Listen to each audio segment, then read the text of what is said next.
رسول اللہ صلی اللہ علیہ وسلم کا معمول اور دستور تھا کہ سفر میں جب آپ رات میں پڑاؤ کرتے تو داہنی کروٹ پر آرام فرماتے،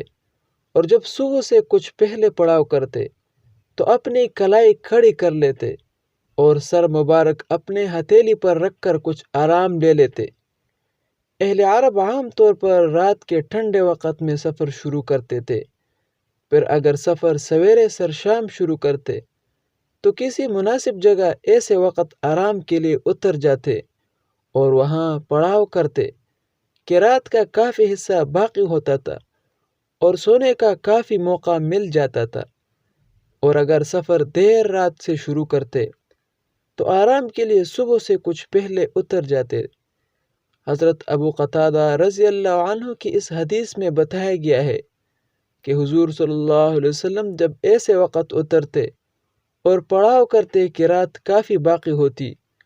تو آپ صلی اللہ علیہ وسلم سونے کے لیے اطمینان سے داہنی کروٹ پر لیٹ جاتے، جیسے کہ سونے میں آپ صلی اللہ علیہ وسلم کا ہمیشہ معمول تھا۔ اور جب آپ صلی اللہ علیہ وسلم رات کے بالکل آخر حصے میں اترتے کہ فجر کا وقت ہوتا تو آپ اپنی کہنی ٹیک کر کے اور کلائی کھڑی کر کے ہتھیلی پر سر مبارک رکھ کر لیٹ جاتے تھے، اور اس طرح گو نماز فجر کا انتظار فرماتے تھے۔ اس قسم کی احادیث سے اندازہ کیا جا سکتا ہے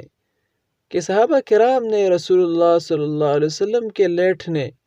اور سونے تک کی تمام سنتوں کو کتنے اہتمام سے محفوظ رکھ کر امت کو پہنچایا ہے۔